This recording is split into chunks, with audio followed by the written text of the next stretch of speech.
toutes et à tous. Merci beaucoup d'être avec nous sur Médiane TV dans On se dit tout et c'est un plaisir de vous retrouver une nouvelle fois. Allez, on y va pour notre sommaire. Mieux se connaître pour mieux avancer. C'est ce que prônent les experts. Mais justement, peut-on vraiment se connaître avant de passer par certaines épreuves de la vie? Eh bien, nous poserons cette question à notre spécialiste. Ensuite, l'éducation. Quelle est la juste dose côté autorité? Là aussi, on aura, j'espère, une réponse. Et puis, on testera pour vous un cours d'équitation. Et pour finir, le point complet sur la vaccination. Vous êtes avec nous sur Médiane TV. Merci de nous avoir choisis, d'avoir choisi On se dit tout et on démarre tout de suite.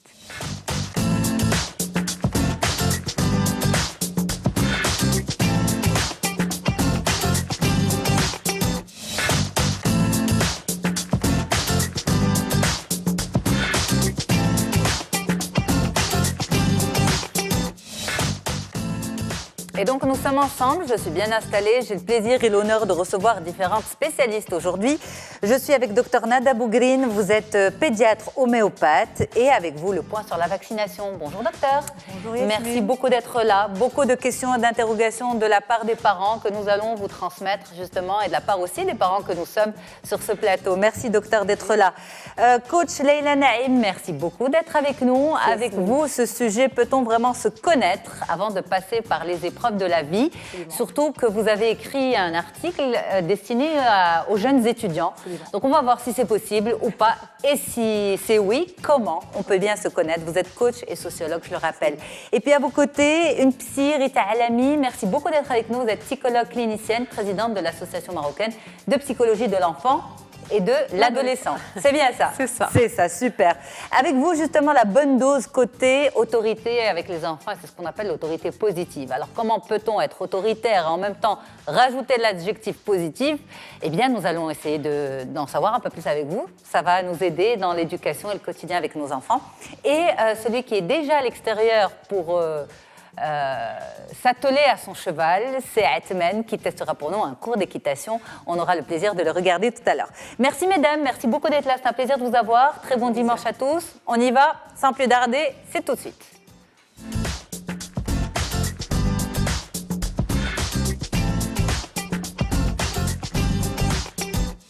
Alors justement, Leïla, quand on dit à quelqu'un il faut apprendre à se connaître, et on dit souvent, les spécialistes, vous dites souvent aux jeunes, vous devez vous connaître. Et en toute honnêteté, lorsque je me reprojette en arrière, lorsque je renvoie mon expérience en arrière, je me dis, si on m'avait dit ça à 15 ans, 20 ans, est-ce que j'aurais pu avoir une réponse? Souvent, je me dis peut-être pas. Oui. Vous vous dites que c'est possible. Vous avez écrit un article à ce sujet. Nos équipes ont préparé une petite explication, une petite introduction. On la regarde et on revient pour en discuter avec vous. Si l'on ne s'est pas posé un jour pour de bon, pour essayer de comprendre qui l'on est vraiment, pour connaître notre vraie nature, pour savoir qui se cache au plus profond de nous, alors on ne se connaît pas vraiment. Et c'est dommage. Car on améliore très concrètement sa vie quand on se connaît mieux, tout simplement parce que la vie devient alors plus facile. Le simple fait d'entreprendre cette démarche est signe de la volonté que nous avons de travailler sur nous-mêmes pour être plus heureux. Et c'est déjà un énorme pas en avant. Après, il faut aller jusqu'au bout et faire le nécessaire pour optimiser ce que nous apprenons de nous. Une fois que l'on maîtrise une bonne partie des facettes de notre personnalité, les bonnes et les moins bonnes, nos émotions et la façon qu'elles ont de s'exprimer, il est alors plus aisé d'appréhender bon nombre de situations avec plus de confiance en soi. C'est comme quand on maîtrise un outil, un logiciel ou un objet, on peut alors optimiser son utilisation et son exploitation. Avoir une voiture c'est bien, mais ne pas savoir s'en servir c'est moyen. Passer son permis de conduire nous permet de connaître le fonctionnement de cet outil et de l'utiliser pour améliorer notre vie. Une démarche pour apprendre à se connaître, c'est tout à fait ça. C'est comme une auto-formation sur soi-même pour apprendre à optimiser notre quotidien et à mieux utiliser nos forces et mieux gérer nos faiblesses. Se connaître, c'est aussi apprendre à s'aimer. Et ça change tout. Et c'est pour ça que vous êtes avec nous. Merci beaucoup, Leïla Naïm. Alors, vous avez écrit cet article « Mieux se connaître pour mieux réussir ». Comment se connaître? Absolument. Alors justement, comment se connaître? Surtout que vous adressez ça à des jeunes qui démarrent dans la vie. Alors oui, on va dire... Et ça veut dire quoi se connaître d'abord? Absolument, voilà. Donc oui, se connaître, c'est être en mesure de connaître ses motivations et puis de reconnaître ses émotions et puis être aussi en mesure de reconnaître aussi ses filtres de perception et sa perception. C'est-à-dire qu'une personne... C'est beaucoup de choses. C'est beaucoup de choses. C'est-à-dire qu'au fait, un jeune, il serait en mesure, à un moment donné, de prendre conscience de sa perception. C'est-à-dire, il sait que, peut-être dit en fait, quand il y a un événement tel, qu'il vit un événement, un échec, peut-être bien fait, ou en difficulté, il devrait être capable de savoir que lui, il est tout le temps sur la perception telle, une perception négative, ou alors une perception tournée sur soi, il se victimise ou culpabilise. Il doit savoir qu'il est dans ce type de posture. Il doit en fait détecter sa réaction. Absolument, sa réaction. Et puis, quelles sont les lectures qu'il fait? Et donc, il doit aussi être capable de savoir que moi, d'habitude, je suis sur ce type de lecture. Être en mesure, justement, en fait, de changer la lecture, de changer la perception. Et en changeant la lecture, il va changer l'émotion. Et en changeant l'émotion, il changera le comportement et la réaction. Ok. Alors, pendant que vous êtes en train de nous expliquer, justement, ce cheminement, je me mets dans la peau d'un jeune, mais aussi je me mets dans la peau d'un adulte, d'un moins jeune. Ouais. Et en fait, que l'on soit jeune ou moins jeune, on n'a pas forcément les outils pour faire ça. Absolument. C'est pas facile. Absolument. Parce que ça voudrait dire aussi qu'on se remet en question et puis qu'on accepte notre part de responsabilité dans la problématique ou dans la manière de réagir. Absolument. Est-ce qu'on est capable de faire ça? Oui, on est tout à fait capable. Et c'est vrai, c'est ça. C'est vraiment une approche qui est tournée vers la responsabilisation. C'est-à-dire qu'aujourd'hui, les jeunes, on peut bien évidemment en fait, les aider à se responsabiliser et à s'assumer. Et aussi à assumer leurs choix et leurs actes. Et donc, la démarche est celle-ci. C'est-à-dire qu'au fait, travailler avec le jeune de manière à ce qu'on va essayer peut-être bien en fait, de revenir en arrière sur toutes les expériences qu'il a eues. Et il va justement être capable lui-même de prendre conscience de sa perception, mais également en fait, de l'émotion et des erreurs qu'il commet éventuellement. Parce que quand on va commencer à revoir le catalogue de ses expériences, on va voir qu'à chaque fois quand il passe par une expérience, c'est finalement une modélisation. Il refait les mêmes comportements et il refait les mêmes lectures et donc ce sont les mêmes émotions. Il va voir que c'est le même schéma qui va être répétitif à chaque fois quand il est sur une nouvelle expérience. Mais ça, c'est parce qu'il est accompagné de la spécialiste que vous êtes. Absolument. C'est-à-dire absolument. seul, ça va être difficile. Ça va être difficile pour le jeune ou le moins jeune. Ou le moins jeune, ça va être un peu difficile. C'est-à-dire, il peut être accompagné par un spécialiste, comme il peut être aussi accompagné par j'ai envie de dire, des parents avertis. Oui. Voilà. Aussi, même absolument. Les parents avertis, ils vont être sur la démarche questionnement. C'est-à-dire parce qu'en principe, avec le jeune, on est davantage plus à l'aise dans le conseil. Oui. Et donc, dès qu'il passe par une mauvaise expérience, tu devrais faire ça. Voilà. Non, tu devrais faire ça. Et donc, le conseil, ça démarre de notre schéma cognitif et psycho-affectif, le nôtre, qui n'est pas le sien, mais également notre référentiel à nous et la personnalité de la personne. Mais donc, ce n'est pas en adéquation avec ce qu'il est lui réellement. Maintenant, il faudrait l'aider à prendre conscience lui-même de son comportement, des émotions qui sont derrière le comportement, bien évidemment, mais aussi des perceptions qui sont derrière les émotions. Le schéma est suivant. Et donc, dès qu'il va commencer à prendre conscience de sa perception et ses lectures, ça va lui permettre de canaliser davantage son émotion et donc aller vers des comportements positifs qui lui permettent, bien évidemment, de réussir, d'être plus heureux et d'être beaucoup plus en alignement avec lui-même. Donc, en fait, c'est en quelque sorte mieux se connaître grâce à un guide. Absolument. C'est pas... Voilà, parce que quand on lit ce titre, mieux se connaître pour mieux réussir, comment se connaître, ouais. On a l'impression que c'est finalement, on est capable de le faire seul. Pas tout à fait. Pas tout à fait. Il faut être réaliste. Il faut être réaliste. Il faut être réaliste et honnête. Merci pour votre honnêteté, parce que souvent, on entend des spécialistes dire oui, il faut se connaître, il faut maîtriser ses émotions, il faut. Non. Ouais, mais c'est pas facile. Non, on peut pas. Parce qu'il faut une prise de recul qui est, on va dire, assez... Oui, mais c'est pas possible de sortir. C'est un peu la dissociation. C'est être en mesure de sortir de moi et de m'auto-observer. Et donc, c'est un peu très difficile. Par contre, si on est accompagné, c'est vrai qu'avec l'accompagnement, on va le faire 1 fois, 2 fois, 3 fois, mais après, on va retenir l'exercice. Tout à fait. Et donc, systématiquement, on serait capable de le faire. Et donc, on peut le faire avec un jeune, un moins jeune et aussi un adulte. C'est-à-dire, la démarche est pareille, est la même pour tout le monde. Bon, maintenant, on aura peut-être bien en fait un jeune et un moins jeune qui serait plus responsable et qui serait plus mature émotionnellement, bien évidemment. Et s'il a la maturité émotionnelle, il aura des choix comportementaux qui sont, on va dire, toujours sur l'optimisation. Ok, mais alors s'il y avait un profil que vous, en fait, conseilleriez plus, je mets ça au conditionnel, même si c'est sorti un peu dans tous les sens, quelles sont les personnes, on va dire, je vais le formuler d'une autre manière, que vous aimeriez être dans cette optique-là, là, maintenant, tout de suite? Qui en a besoin plus que d'autres? Des personnes qui vivent des expériences négatives constamment, des échecs négatifs constamment, enfin des échecs constamment. Qui exactement? Alors, c'est surtout ça. C'est des personnes, les personnes qui vivent, qui passent par, on va dire, des moments de difficulté. Le mot échec, moi, c'est... Je sais. Voilà, je l'ai dit, après je me suis dit, je vais me faire reprendre par la coach.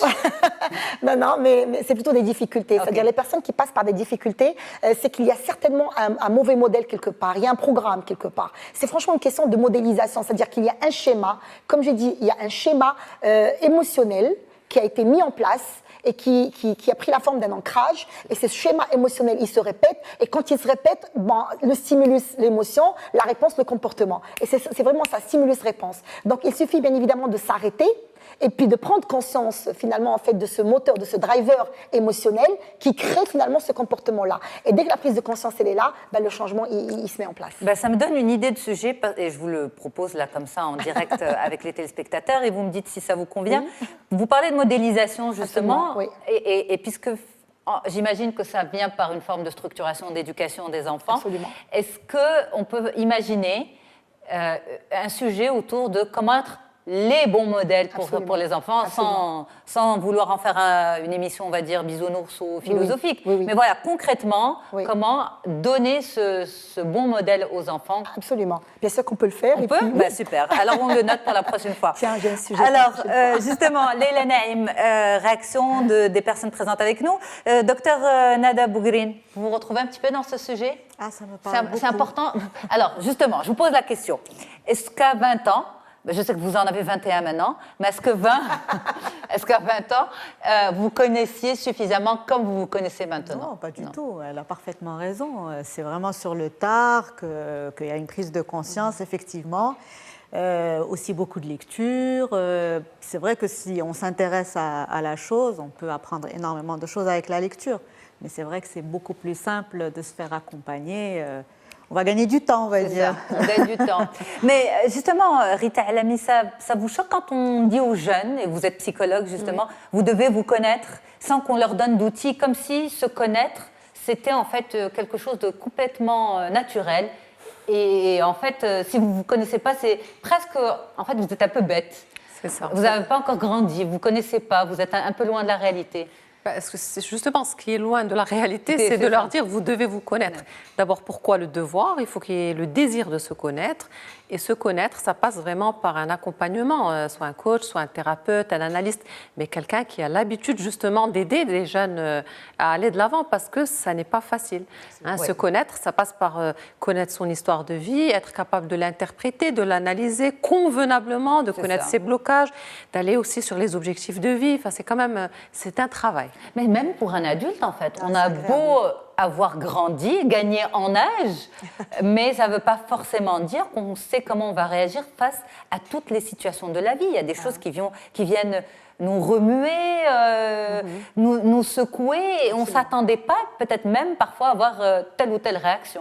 Absolument. Et puis, ça pourrait absolument, en fait, aussi nous empêcher, en tant qu'adultes, justement, en fait, de vivre mieux, alors de réussir carrément. Parce que, au fait, moi, je connais beaucoup de personnes qui ont lâché certains objectifs, qui n'ont pas osé aller vers d'autres objectifs, ou alors qui n'ont pas couru certains risques, tout simplement parce qu'ils ne connaissent pas et parce qu'ils ont l'impression, finalement, qu'ils allaient échouer, ou alors qu'ils n'allaient pas réussir, justement, dans tel ou tel type d'action. Oui. Alors que, finalement, un travail sur soi, comme elle vient de dire éventuellement, en fait, oui, ma collègue, c'est ça, c'est-à-dire connaître ses motivations, connaître ses drivers psychologiques aussi, connaître son modèle de perception, peut-être bien fait, et puis quel type de comportement et qui est enclenché suite à quel type d'émotion, dans quel type de situation, ça permet systématiquement en fait de mieux se maîtriser. Et donc ça nous permet aussi de canaliser notre énergie et aller vers, on va dire, des objectifs qui sont quantifiables, qui sont qualifiables, et c'est très sûr. Et donc on a moins, on va dire, on est moins sujet aux difficultés, j'ai envie de dire. Et même quand on passe par des difficultés, on va les aborder avec beaucoup d'estime de soi et avec beaucoup de confiance. Ça permet de gagner. Ça ne veut pas dire qu'il n'y aura pas de difficultés. Il y en aura, mais on aura beaucoup plus confiance en nous de les aborder et de les gérer. Alors quand on ne se connaît pas, voilà, l'estime de soi à la baisse, ça va très vite, et puis on perd confiance rapidement, et puis voilà, et après ça va être des dépressions et plein d'autres choses. C'est ça. Alors on a une autre Leïla avec nous qui a une question pour vous. Elle vous dit, est-ce que le fait de vivre seul permet de mieux se connaître? Oui. Oui, oui, bien sûr. Ah ben oui, donc vivre seul, ça permet de mieux se connaître parce qu'on va se connaître à travers nos expériences. C'est-à-dire on n'a pas besoin forcément de partenaires pour mieux se connaître. Mais bon, mais on aura quand même des expériences. C'est-à-dire qu'il faut quand même mettre en place ce qu'on appelle le discours intérieur, c'est-à-dire être capable de se parler à soi-même. C'est ça. C'est surtout ça. Et donc être capable, moi je dis toujours, il faut avoir une caméra qui est tournée sur moi-même. Même si on vit avec d'autres personnes, eh bien, ça n'empêche pas de prendre quelques minutes par jour d'introspection. L'introspection qui est aujourd'hui le questionnement. C'est franchement me poser des questions, c'est carrément, en fait, j'ai envie de dire, voilà, c'est la méthode du questionnement, donc le questionnaire de Socrate, que je suis en train de mettre avec moi-même. Et donc, dès que je passe par une expérience, je me pose la question. C'est quoi ce questionnaire de Socrate? C'est le questionnaire de coaching, au fait, qu'on fait en nous posant les questions. Voilà, qu'est-ce que j'ai fait? Quel était mon besoin? Qu'est-ce que j'ai pu accomplir? Pourquoi ça s'est passé? Voilà, c'est franchement être capable de se poser les questions et d'être finalement en discours intérieur, moi et moi, pour faire le point moi et moi, et pour pouvoir avancer finalement sur des pas qui sont beaucoup plus intéressants. Super. Alors, Touria vous demande, quand des amis me décrivent, voilà, je ne me reconnais pas, est-ce que je ne me connais pas moi-même ou ce sont eux qui ne me connaissent pas au final? Ben, ça pourrait être les deux. C'est pas mal. Voilà, ça pourrait être les deux aussi. Donc, au fait, il y a beaucoup de cas. Oui, bon, alors, quand on parle d'elle et qu'elle ne se reconnaît pas, s'ils étaient nombreux à dire la même chose, c'est qu'ils ont certainement raison quelque part. C'est pour ça que quand on veut être sur la démarche de la connaissance de soi, il faut développer l'écoute et l'observation. Comment? C'est-à-dire l'écoute. Quand il y a 2, 3, 4 personnes de milieux différents qui disent la même chose de moi, ça veut dire que quelque part, ils ont raison. Et donc, je devrais commencer à bien en fait la prise de conscience, à m'auto-observer, mon comportement, mon attitude et mes réactions pour voir dans quelle mesure ils ont raison ou pas. Et donc, voilà, ça, c'est un feedback qu'il faut, oui, voilà. Bon, maintenant, s'ils étaient nombreux à le dire, oui, il faudrait peut-être bien en fait commencer à se poser les questions. Oui. Parfait. Merci beaucoup, Leïla Naïm. Vous êtes coach et sociologue et merci de nous avoir un petit peu décrypté cette fameuse injonction, il faut se connaître. Oui. Merci beaucoup d'avoir été avec nous. On continue l'émission ensemble. On va parler d'autorité positive tout de suite.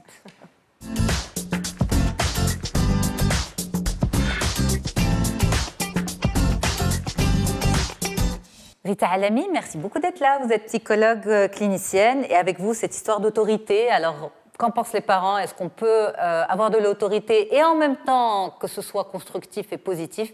Eh bien, nos équipes ont posé des questions à différents parents à l'extérieur. On va voir ce qu'ils en pensent et on revient pour en discuter avec vous.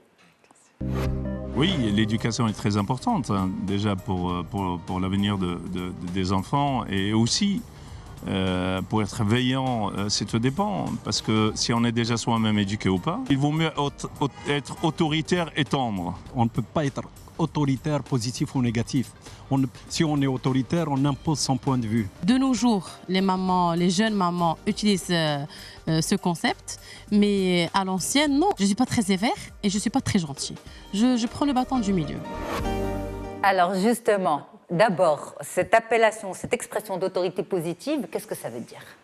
En fait, l'autorité positive est une nouvelle forme, on va dire une forme de discipline qui fait qu'on va inculquer une éducation à l'enfant, seulement on va beaucoup plus avoir accès sur ce qui est positif plutôt que ce qui est négatif. Alors l'éducation positive, c'est une forme d'éducation que les parents inculquent à l'enfant qui passe par le partage et la collaboration de l'enfant. Ça veut dire qu'on ne va pas être dans l'ancien système autoritariste qui était là jusqu'à il y a quelques années, où on va imposer à l'enfant, d'accord, en étant un parent dans la toute-puissance, en lui disant « tu vas faire ça, sinon, côté châtiment, etc., tu auras ça ». C'est-à-dire qu'on n'est plus dans tout ce qui est punition, cri, châtiment, et on n'est pas non plus dans la récompense. Ok. C'est pas ça. C'est plutôt qu'on va faire adhérer l'enfant à l'éducation et on va le faire collaborer, et puis on va le faire travailler, même s'il est tout petit, pour que tous les deux, on puisse arriver à un objectif qui est commun. Donc c'est une nouvelle forme d'éducation qui a été prônée par la psychologie positive. Mais il y a de l'autorité dans l'histoire. Il y a de l'autorité dans l'histoire, bien sûr. De toutes les manières, on ne peut pas parler d'éducation sans parler d'un minimum d'autorité. Okay. Parce que, on le sait bien, un enfant jusqu'à l'âge de 24-25 ans, vous savez, la partie frontale du cerveau, le néocortex, qui est responsable de tout ce qui est réflexion par rapport à l'avenir, à se remettre en question, etc., n'est mature qu'à 24-25 ans. Donc quand on est petit et qu'on a 7, 8, 9 ans, on n'est pas suffisamment habile, on n'a pas les aptitudes pour raisonner seul ou même se faire raisonner dans les moments où on est très émotif. Donc on a besoin de l'adulte pour nous accompagner, nous orienter, mais aussi par moments aussi pour être là. C'est-à-dire que l'autorité n'est pas quelque chose de négatif comme ça l'est malheureusement perçu actuellement. L'autorité, au contraire, ça peut être constructif pour l'enfant, ça l'accompagne, et ça fait en sorte que l'enfant, il se sent couvé par les parents. Donc, alors, est-ce qu'on a un mode d'emploi de cette éducation ? Oui, enfin... Vous dites, il n'y a pas de... On n'est pas dans le châtiment, la punition, on n'est pas non plus dans la récompense. Alors, comment ça fonctionne ? Alors, comment ça fonctionne ? Ça fonctionne déjà, c'est un travail à faire sur les parents. Déjà. C'est ça le principe de base, c'est-à-dire que déjà, les parents, il faut qu'ils adhèrent à cette forme d'éducation. Alors, quand je parle des parents, pourquoi ? Alors, les parents, tout de suite, il faut qu'ils soient d'accord tous les deux, sinon ça ne fonctionne pas, sur le fait qu'on va se mettre d'accord déjà au sein de notre famille sur à quoi on veut arriver avec cet enfant. Qu'est-ce qu'on veut faire de notre enfant, et on l'écrit, d'accord ? On veut que notre enfant, qu'il ne dise pas de gros mots, qu'il soit éduqué de telle manière, qu'il soit convenablement scolarisé, enfin, à quoi on veut arriver. Ça, c'est la base.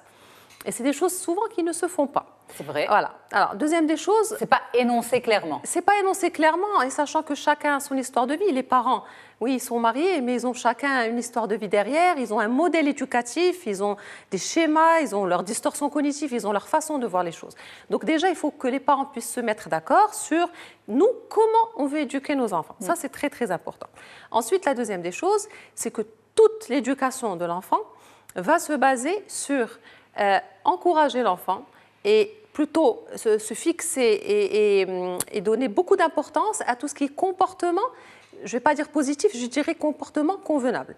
Je vais donner un exemple pour que ce soit plus simple. Par exemple, un enfant qui va dire un gros mot, on va le prendre et on va lui expliquer que ça, ce n'est pas quelque chose que nous, parents, c'est pas acceptable, c'est quelque chose qui est inadmissible. Et voilà pourquoi, et pourquoi, et pourquoi. Par contre, quand le lendemain, l'enfant va faire quelque chose de positif à la maison, il va nous aider, on ne va pas passer à côté et dire que c'est normal et qu'il est éduqué. C'est sur ça qu'on va donner l'accent, c'est-à-dire qu'on va beaucoup l'encourager sur tous ces comportements-là qui sont positifs. Ça, c'est un point qui est important. Donc, en fait, reprendre ce qui ne va pas, mais encourager aussi ce qui va. Encourager beaucoup ce qui va. Beaucoup. C'est surtout ça. C'est surtout ça. Beaucoup communiquer avec l'enfant autour de le pourquoi de la chose. Mais il faut faire attention. Quand je dis communiquer, je n'entends pas par là passer trop de temps à expliquer. C'est-à-dire, je vous donne un exemple. Si un enfant est censé dormir à 21h, par exemple, je vais lui expliquer 1, 2, 3 fois en fonction de son âge qu'il faut qu'il dorme à telle heure, pour telle chose et telle chose, mais je ne vais pas passer un mois à lui expliquer la même chose. Au bout d'un moment, le parent, il faut qu'il impose son autorité. Donc l'autorité positive, c'est éviter les cris, les insultes, les châtiments, éviter de violenter l'enfant, surtout pour tout ce qui est verbal, parce que souvent on met ça de côté, on parle de fesser, de frapper l'enfant, mais on met de côté que l'enfant peut être encore plus en souffrance parce qu'il a une mémoire traumatique s'il entend des choses à répétition. S'il entend toute l'année qu'il est bête parce qu'il a eu de mauvaises notes, il finira justement par croire à ça et par devenir agressif de son côté. Mais quand vous avez des parents qui vous disent « moi, si je crie pas, rien n'est fait. J'ai beau répéter, j'ai beau expliquer gentiment, mais si je ne hausse pas le ton, rien n'est fait comme je l'ai demandé. » Là, il faut aller chercher d'abord du côté de l'enfant. Et pourquoi cet enfant se comporte de telle manière ? Parce qu'un enfant, quand il adhère à sa famille, de manière générale, il va faire en sorte de faire plaisir à ses parents. C'est normal qu'il se rebelle 1 ou 2 fois, mais s'il est tout le temps dans l'opposition, nous, notre travail, c'est justement d'essayer de comprendre pourquoi cet enfant s'oppose. Parce qu'il n'est pas normal de répéter la chose 50 fois non plus. Ça pourrait être quoi ? Ça peut être le cas qu'on voit assez souvent, c'est des enfants qui ont l'impression de ne pas être aimés, et donc en fait indirectement et inconsciemment, je précise, ils vont se révolter contre les parents. On a aussi des enfants qui ont souvent ce sentiment que le papa préfère mon frère parce que c'est un garçon, maman préfère ma sœur parce qu'elle lui ressemble, parce qu'elle a de bonnes notes, et donc là on va avoir l'enfant, ça sera toujours non. Je vais faire tout justement pour que mes parents comprennent que moi aussi j'existe et que voilà. Une manière de se démarquer en fait. C'est une manière de dire que j'existe, tout simplement. Je suis là. Alors, la pédiatre que vous êtes également, Dr Nada Bougrine, est-ce que vous pouvez remarquer aussi que les parents ont ce souci aujourd'hui, enfin la nouvelle génération de parents, avec l'autorité ? Ah oui, énormément. Énormément. Et je les reçois justement avant qu'ils arrivent chez Rita. Complètement désemparés à partir de l'âge de 2-3 ans, parce que c'est là où l'éducation commence et tout. Et bien sûr, c'est des parents qui ont un schéma quand même qui est là, plus souvent traditionnels, qui ont envie de bien faire et de ne pas faire de la même façon, mais qui sont un peu perdus parce que justement, il n'y a pas un acquis, il n'y a personne pour leur dire comment faire et ils se retrouvent à faire un peu n'importe comment. Et bien sûr, c'est l'autoritarisme, ça c'est ce que je vois tout de suite, beaucoup de violence et bien sûr, il y a toujours la réaction de l'enfant qui va s'opposer parce que c'est pas possible de violenter un enfant toute la journée et de s'étonner pourquoi est-ce qu'il ne fait pas les choses correctement. Donc c'est vrai qu'il y a une demande. Bon, on essaye quand même de faire passer certains messages. Justement. Les parents sont un peu en souffrance. Oui, oui, oui. L'enfant aussi, bien sûr, mais les parents également. Oui, alors c'est bien d'en parler avant que le problème se pose, mais c'est vrai qu'on arrive parfois à des situations difficiles où on est obligé de passer la main à un psychologue pour un accompagnement. C'est ça. Oui. Vous parlez des enfants de 2-3 ans et il y a une opposition, on va dire, sur laquelle beaucoup de parents se retrouvent confrontés à cet âge-là, c'est le refus de manger. C'est-à-dire de s'attabler, de prendre son temps pour manger. Et on a l'impression qu'ils sont très occupés par autre chose et on ne peut pas les forcer. Et donc, il ne faut pas les forcer. Jamais. Jamais. Jamais. Dit la pédiatre. Par contre, Surtout pas. Surtout pas. Ouais, par contre, ce que je dis aux parents, c'est qu'effectivement, un enfant n'est pas censé savoir ce qu'on attend de lui. Donc ça aussi, il faut lui expliquer. Comme on explique à l'école les règles à l'école, à la maison aussi, il y a des règles. Donc voilà ce que j'attends de toi. Le matin, voilà, tu es censé faire ceci, ceci, cela, parce que sinon on va être en retard pour l'école. Donc tout ça, c'est des choses à transmettre. Voilà. Et ensuite, on fait des rappels. Et pour revenir justement au châtiment, là aussi, c'est ce que j'arrête pas de dire, il faut absolument pas, il faut arrêter de violenter les enfants. Et ce qu'on dit maintenant, c'est qu'au contraire, l'empathie aide l'enfant à, si vous voulez, maturer beaucoup plus vite et être beaucoup plus coopérant. Alors que si on continue dans la vieille école, eh ben, on se heurte à des problèmes par la suite. Alors, on a encore pas mal de choses à discuter, notamment les questions des téléspectateurs. Rita, on va marquer une courte pause et on revient pour ça. Allez, de retour pour vous sur le plateau d'On se dit tout. Merci beaucoup à nos spécialistes d'être là, mieux se connaître, pour mieux avancer dans la vie. On a essayé de comprendre ce concept avec vous, Leïla Naïm, coach et sociologue. On parlera de vaccination dans un petit moment avec vous, docteur Nada Bougrine. Et puis on continue sur cette autorité, discipline, ou plutôt éducation positive avec vous, Rita Alami, psychologue. Donc, vous l'avez dit, il faut aujourd'hui apprendre à avoir un comportement différent de ce qu'on a pu nous avoir, notre génération a pu avoir avec ses parents et puis avant également, les nôtres avec leurs parents et ainsi de suite. Aujourd'hui, les choses sont différentes. Les neurosciences aidant, on sait comment le cerveau de l'enfant arrive à maturer grâce à de l'empathie, grâce à de l'accompagnement, mais aussi grâce à de l'autorité et grâce à de la bienveillance. C'est un bon cocktail de tous ces éléments qui pourraient aider justement les enfants à être mieux dans leur peau et à nous faciliter l'existence par la même occasion. Alors, on y va pour la question de Mehdi qui dit « N'est-il pas utopique de dire qu'on peut être à l'écoute même lorsqu'on rentre exténué du travail et qu'on se retrouve face à un enfant qui fait des bêtises ?» Alors, Leïla acquiesce. Elle est d'accord avec Mehdi. Quel enfant ne fait pas de bêtises? Déjà, je poserai la question à ce papa. Ce serait bien qu'il se remémore quelques années en arrière. Certainement que lui-même faisait des bêtises. Ça fait partie du développement de l'enfant. Et souvent, derrière bêtises, on est dans la découverte. Parce que l'enfant, il apprend à travers l'expérience et ça passe par des bêtises. Après, il faut aussi se mettre à la place des parents. C'est très difficile de passer une journée au travail avec tout le stress et de rentrer à la maison et justement de devoir supporter l'enfant qui bouge, qui fait des bêtises. Complètement, c'est pas facile. C'est pas facile. Ce que je peux dire, c'est qu'il faut savoir se faire aider, savoir déléguer. Et je rappellerai qu'on ne peut pas tout faire ni être partout. C'est ça, et c'est ça être parent aussi. C'est ça. Il faut accepter aussi de ne pas être parfait. Personne n'est parfait. Ça n'existe pas de parents parfaits. On a des parents suffisamment bons, mais nous n'avons pas, en tant que psychologue, nous n'avons pas cette notion de parents parfaits. Pour nous, c'est quelque chose qui n'existe pas. Parfait. Alors, si bien sûr. Si je peux me permettre, il y a un petit phénomène, c'est les enfants des appartements. Donc ça, c'est quelque chose, oui. Alors, on les sort de l'école et on les rend tout de suite à l'appartement. Allez, tout de suite, c'est les devoirs. Tout de suite, il faut que tu finisses les devoirs pour manger.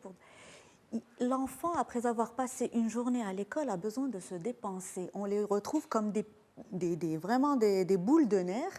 Et donc, c'est normal. Si vous ne répondez pas à ce besoin de dépense énergétique, forcément, une fois qu'il va rentrer à la maison, il va soit s'opposer, soit commencer à faire des bêtises. Il ne vous donnera rien du tout. Donc à partir du moment où on comprend ça, et au lieu de passer directement à la maison, on passe quelque part où il va essayer de bouger un petit peu, ben je suis sûre qu'à la maison, ça se passera beaucoup mieux. Oui, bien sûr, Leïla. C'est-à-dire, il y a une petite technique, c'est-à-dire pour les parents, Mehdi éventuellement, c'est-à-dire il faudrait venir en fait communiquer avec l'enfant et lui faire expliquer que quand papa ou maman rentre du boulot, ils sont fatigués et qu'on a besoin d'un temps, un temps pour justement en fait rien que pour peut-être bien fait se changer, se doucher et puis se ressaisir et gérer son émotion. Et juste après, j'aurai le temps pour toi. Et donc là, je vais te rencontrer dans ta chambre et on pourrait papoter, tu raconteras ta journée. Et donc l'enfant, il va comprendre parce que les adultes, ils comprennent quand on leur parle. Les enfants comprennent quand on leur parle. Il suffit un peu qu'on leur dise, écoute, je serai à toi, mais bon, maintenant quand je rentre du boulot, je suis fatiguée. Voilà. Tu me donneras du temps pour que j'essaie de me reposer, que je gère mes émotions quand même de ma journée, que je fasse le point avec moi-même et je viendrai écouter ta journée. C'est ça, donc, mais ça, voilà, ça vaut pour les enfants, pour les grands, ça vaut absolument pour tout le monde. Hein. Enfin, traditionnellement, on disait... Quand les femmes étaient à la maison et que les hommes étaient dehors et que les hommes rentraient dedans, ça vous fait sourire. Il ne faut pas attraper son homme à l'entrée, il faut attendre qu'il se repose avant de demander ce qu'il y a à demander. Absolument. C'est ça, c'est les histoires de grand-mère. Bon, allez, on va marquer une pause, mais en fait, on va aller apprendre d'autres choses. Un cours d'équitation, qu'est-ce que ça peut nous apporter? Comment ça se passe? Qu'est-ce qu'on y apprend? On a testé pour vous avec Atman.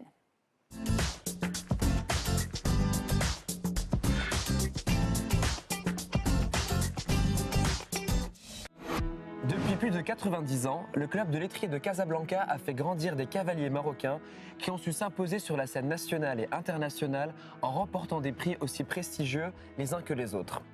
C'est avec excellence, fair play et respect du cheval que nous avons rencontré Samy, jeune prodige marocain qui occupe la première place du classement international des cavaliers marocains au saut d'obstacles. Samy nous explique que monter à cheval est plus qu'un sport ou une passion, mais une véritable éducation. Chers téléspectateurs, c'est sans plus attendre que je vous propose de rencontrer Samy qui va nous aider à tester pour vous l'équitation. Bonjour Samy. Bonjour Asma. Est-ce que tu peux nous parler un petit peu plus de cette passion pour le cheval? C'est une passion qui m'est venue tout jeune. J'ai commencé à l'âge de 11 ans, j'ai fait quelques balades et tout à cheval, puis j'ai commencé étape par étape à travailler toujours un peu plus. J'ai toujours aimé avoir un contact avec les animaux et partager quelque chose avec un animal plutôt qu'un ballon. Et alors, est-ce que tu recommandes l'équitation pour les téléspectateurs qui nous regardent, que ce soit pour les enfants, pour les adolescents, pour les adultes? C'est un sport qui pourrait convenir à tout le monde parce que c'est un sport noble, puis c'est un sport où on apprend toujours quelque chose. Ça peut nous être utile même dans la vie de tous les jours. D'accord. Alors, est-ce que tu peux me donner un conseil pour vaincre un petit peu ma peur de monter à cheval? Le seul conseil que je peux te donner, c'est de refaire ta première expérience pour que ça se passe mieux. Tu vas m'aider alors? Exactement. Ok. Avec plaisir. Alors Samy, est-ce que tu peux nous présenter un petit peu cette jolie bête? C'est Darko du Neve, un cheval de 5 ans. Donc en termes de sécurité déjà, oui. Pour faire du cheval, il faut s'équiper, je suppose. Bon, il te manque la culotte et les bottes, mais bon, ça c'est pas grave. On va déjà te donner la bombe, très important. Sécurité avant tout. On commence? Allez, on commence. Là, tu mets ton pied gauche à l'étrier, là. Voilà, tu prends appui sur ta selle, tu montes, tu mets le pied de l'autre côté. Voilà. Et tu mets l'autre étrier. Tes rênes là, comme ça. Alors c'est très impressionnant, mais ça fait moins peur que ce que je pensais. Du coup maintenant, comment ça se passe? Bah maintenant on va marcher déjà. Allez. Pour te mettre en confiance. Ok. Allez viens. Allez gros. Après le cheval c'est très important. Ça t'aide beaucoup. Quand tu as un bon cheval, tu as plus de facilité que quelqu'un d'autre. D'accord. Et est-ce que c'est facile à éduquer un cheval? C'est oui et non, ça dépend des chevaux. T'en as, il faut prendre plus de temps que d'autres. Il y en a qui sont doués naturellement. Alors relâche-toi un peu et puis fixe ta jambe. Mais ça doit être génial quand même d'aller vite, t'as une sensation, je pense, de vitesse et de maîtrise. Ce qui est magnifique, c'est quand tu vas à la plage et que tu galopes sur le bord de la mer. Ça doit être très bien. Chers téléspectateurs, moi je crois que je vais arrêter de malmener cette pauvre bête. En tout cas, moi j'étais ravi d'avoir pris mon premier cours d'équitation. Je recommande cette activité à toutes les personnes parce qu'au final, il faut savoir surmonter sa peur. J'étais très stressé au début, je suis toujours très stressé, mais en tout cas, je suis content parce que j'ai réussi à surmonter quelque chose que j'avais envie de surmonter depuis très longtemps. Samy, je te rends les rênes. Yasmine, je te rends l'antenne. Et chers téléspectateurs, on se voit la semaine prochaine. Merci Atman, je récupère bien l'antenne, merci. Alors justement, Nada Bougrine, quand je vous ai donné le menu de notre émission d'aujourd'hui, notre sommaire, vous m'avez dit « Ah, ça m'intéresse ce cours d'équitation ». Oui. Ça a répondu à vos questions ou bien vous êtes une cavalière? Non, pas du tout. Je n'ai pas encore essayé, jamais, mais ça a toujours été quelque chose qui m'a tentée. Je n'ai pas encore trouvé le bon moment. Le bon moment, mais ça vous donne un peu plus envie, là? Oui, Oui, complètement. Bien sûr. Et apparemment, en plus, ça fait beaucoup de bien de se rapprocher des animaux et puis des chevaux en particulier. Il y a des thérapies, je crois. Il y a des thérapies. Par, sur ça, oui. Par le cheval. Exact. Alors, l'histoire de la vaccination, on en parle avec vous tout de suite, docteur.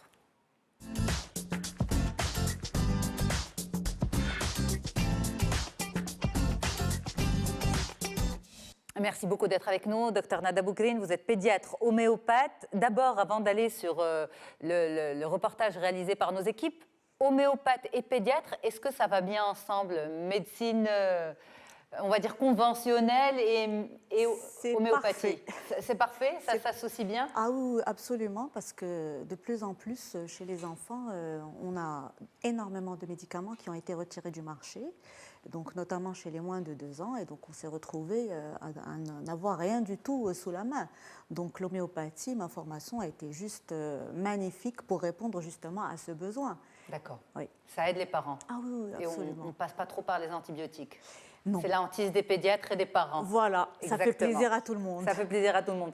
Alors, nos équipes sont allées voir un médecin qui nous plante un petit peu le décor de cette histoire de vaccination et après on revient pour les détails avec vous. Il y a un petit peu plus qu'une dizaine d'années, les vaccins obligatoires, c'était uniquement la diphtérie, le tétanos, la poliomyélite. Puis, par la suite, ça a été élargi. Maintenant, on vaccine obligatoirement également contre l'hépatite B, contre l'hémophilus influenza chez les bébés. Cette obligation de vaccination est beaucoup plus apparente pour le BCG. Actuellement, on ne peut pas inscrire un bébé au livret familial s'il n'est pas vacciné contre le BCG. Le calendrier vaccinal obligatoire, il est largement suffisant. Il faut laisser l'enfant également élaborer ses propres anticorps. Il est mieux respecté au niveau de la santé publique. Au niveau de la médecine privée, il y a des gens qui s'écartent du droit chemin. Bon, je suis désolé de le dire, mais la majorité des médecins sont honnêtes. Ils se limitent au calendrier de vaccination obligatoire. La peur, oui, elle existe. Il y a beaucoup de mamans qui nous posent des questions sur ce sujet, on les rassure, mais elle n'est pas réelle. Elle ne s'appuie sur aucune étude sérieuse. La vaccination, c'est un acte infirmier. Si on veut que se faire vacciner par son médecin ou bien son pédiatre, je ne suis pas contre, d'accord, mais disons, rendons à César ce qu'il y a à César. Je crois que je vaccine moi-même mes patients. Voilà, donc on a un petit peu un tableau de ce qui se fait actuellement au Maroc en matière de vaccination. Vous, en tant que pédiatre, vous êtes satisfaite de la protection qui est offerte aux enfants ? Oui, maintenant avec le calendrier vaccinal, oui, quand même. Il y a quelques années, effectivement, il y avait un gros manque et heureusement qu'on a introduit un vaccin extrêmement important qui est celui de la méningite à hémophilus B. Et donc là, maintenant, avec la généralisation, on voit de moins en moins de cas de méningite. Ok. Et grâce à Dieu, oui. Alors, ce n'est un secret pour personne. Ce qui se passe en dehors de nos frontières nous arrive en tant qu'information, au niveau de l'information, parce qu'on vit dans un petit village. La planète est un petit village. Et on sait que dans certains pays, notamment européens, aux États-Unis également, certains spécialistes, certains parents sont en train de taper sur la vaccination, l'incriminant de certaines maladies, et d'ailleurs, graves, et d'ailleurs, à cause de ça, certaines autres maladies éradiquées, comme la rougeole, refont apparition. Absolument. Et peuvent être mortelles. Absolument. Il y a eu des cas de décès en Allemagne, aux États-Unis, etc.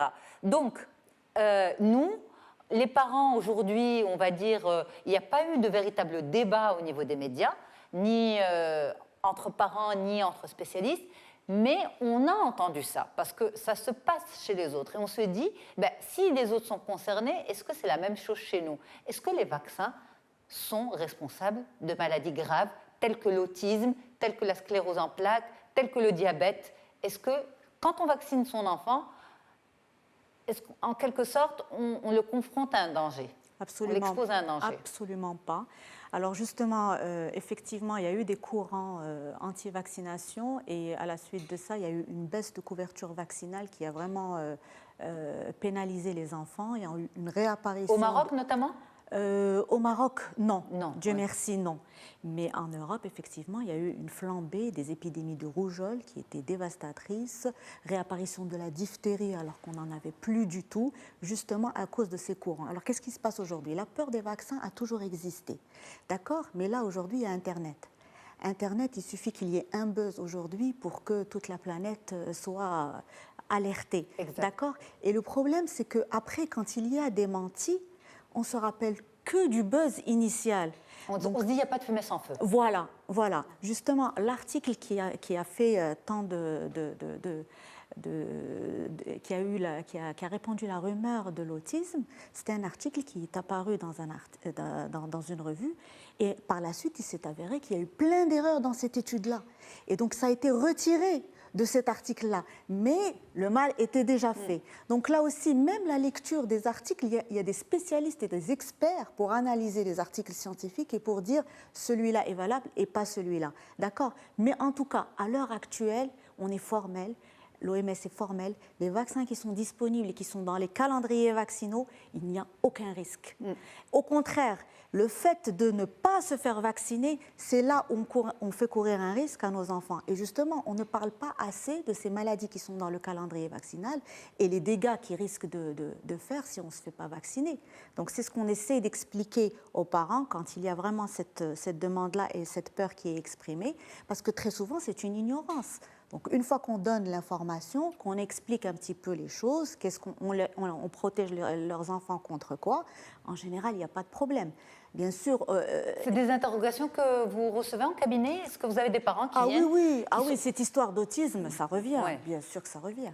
Mais à l'heure actuelle, il n'y a jamais eu de relation de cause à effet entre le vaccin et l'autisme. Mais par exemple, pour d'autres vaccins récents, comme la vaccination contre le cancer du col de l'utérus pour les petites filles, est-ce qu'on a assez de recul? Ça aussi, il y a des hauts et des bas, il y a une polémique, il y a un recul. Ça, ce n'est pas un vaccin qui est encore dans le calendrier, qui est rentré dans le calendrier. Il n'est pas obligatoire. Il est recommandé, effectivement, à partir de 11 ans. Mais c'est vrai que le corps médical n'est pas très d'accord. D'accord. Ça, c'est un vaccin particulier. Mais là, je parle des vaccins qui sont dans le calendrier et où certains parents décident du jour au lendemain de ne pas vacciner leurs enfants. C'est juste très alarmant. Et donc, c'est à ce niveau-là qu'il faut vraiment faire un effort d'information pour rassurer ses parents. Et surtout, il faut qu'ils vaccinent leurs enfants. Parce qu'un enfant qui n'est pas vacciné, vous mettez cet enfant-là dans une crèche ou dans une école, c'est une bombe à retardement. Il va ramener des bactéries ou des microbes qu'on ne voyait plus du tout. D'accord. Alors, pour peu qu'un autre enfant soit à côté, qui n'ait pas fini son calendrier vaccinal, il est exposé à un risque énorme. Donc, c'est ça qu'il faut vraiment faire comprendre aux parents. Et je pense qu'il n'y a pas assez d'informations par rapport à ça. Est-ce que l'homéopathie peut être une alternative à la vaccination? Absolument pas. Ça ne l'est pas? Absolument pas. C'est un traitement? C'est un traitement, ça peut être un traitement de maladie aiguë, ça peut aussi être un traitement de fond pour des enfants qui font des maladies à répétition, mais ça ne remplace absolument pas la vaccination. Alors, Rita Alami, vous êtes psychologue et vous, malheureusement, vous êtes confrontée également à cette problématique de l'autisme, c'est-à-dire que vous faites le suivi, ensuite vous faites le diagnostic et le suivi. Est-ce que, à l'annonce du diagnostic, est-ce que ça vous est déjà arrivé d'entendre des parents dire « c'est peut-être le vaccin » C'est très souvent, pour ne pas dire tout le temps. C'est-à-dire qu'aujourd'hui, c'est directement incriminé. C'est dans la tête des parents, c'est comme ça. C'est dans la tête des parents, c'est l'autisme est égal problème de vaccination. Ça va avec. Comme l'a dit Dr Bougrine, mais après, c'est tous les articles. Il y a beaucoup de vrai et de faux là-dedans, mais les gens se partagent et s'envoient ces articles-là. Et du coup, c'est vraiment l'idée prégnante aujourd'hui, c'est que c'est que d'abord c'est le vaccin, mais en plus ça culpabilise les parents. C'est-à-dire que pour eux, ils sont responsables. Parce qu'ils ont vacciné. J'entends très souvent, si je savais, j'aurais jamais vacciné, je suis en faute, c'est très grave, je fais subir ça à mon enfant. Donc on a des dépressions derrière tout ça. Alors que, comme elle vient de le dire, donc il n'y a pas de preuve. Il n'y a pas de preuve, mais surtout ce qu'il faut rappeler aussi, c'est la gravité de ne pas vacciner un enfant contre rougeole, oreillon et rubéole, parce que c'est le vaccin qui est incriminé le plus. Qui est incriminé. Le ROR. La rougeole, les épidémies de rougeole tuent. Les oreillons aussi, c'est des méningites, des encéphalites et des atteintes testiculaires. La rubéole, c'est des problèmes de malformation fétale. Une petite fille qui n'est pas vaccinée contre la rubéole et qui un jour va avoir un enfant, si jamais elle l'attrape pendant la grossesse. Ah oui, c'est une catastrophe. Donc il faut aussi dire ça aux gens et savoir de quoi il faut avoir peur. D'accord ? Quelque chose qui n'a pas été prouvé et qui est encore mondialement fait. C'est des millions et des millions de doses aujourd'hui qui sont administrées tous les jours. On ne peut pas l'incriminer pour ça, surtout que l'OMS est formelle aussi là-dessus. Vous voulez rajouter quelque chose, Rita ? Oui, je disais que souvent ce que j'entends aussi, c'est le vaccin, mais c'est le fait de faire plusieurs vaccins en même temps.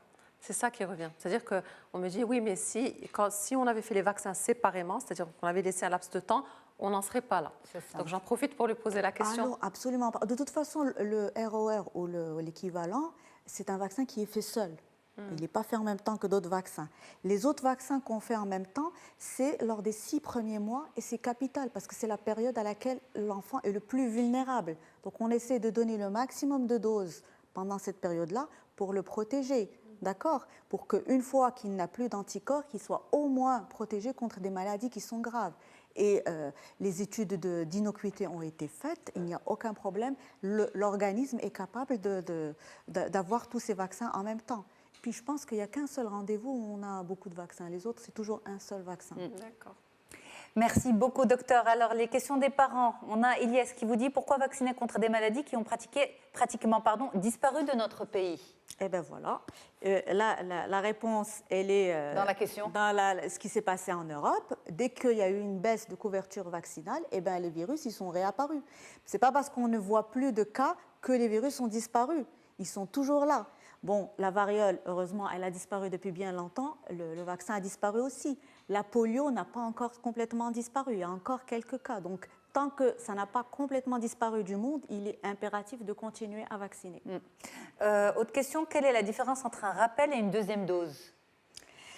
Écoutez, pour chaque maladie, il y a un nombre de doses qu'il faut d'abord faire pour stimuler l'immunité. Et effectivement, le rappel permet de relancer l'immunité parce qu'on sait qu'à partir d'un certain moment, le taux d'anticorps va diminuer et il faut le flash de rappel pour remonter justement le taux d'anticorps. D'accord. Donc pour chaque maladie, il y a un certain nombre de doses. Et le rappel, c'est pour rebooster. Voilà. Eh bien, merci beaucoup, Dr Nada Bougrine, pédiatre homéopathe. C'était un plaisir de passer ce moment avec vous, mesdames. Leila Naïm, coach sociologue, Rita Alami, psychologue. Merci à toute l'équipe qui était avec nous pour la réalisation et la production de cette émission. Merci à toute l'équipe qui était dehors aussi pour cette émission. Et merci à vous, les téléspectateurs, pour votre fidélité, votre soutien. À très vite. Au revoir.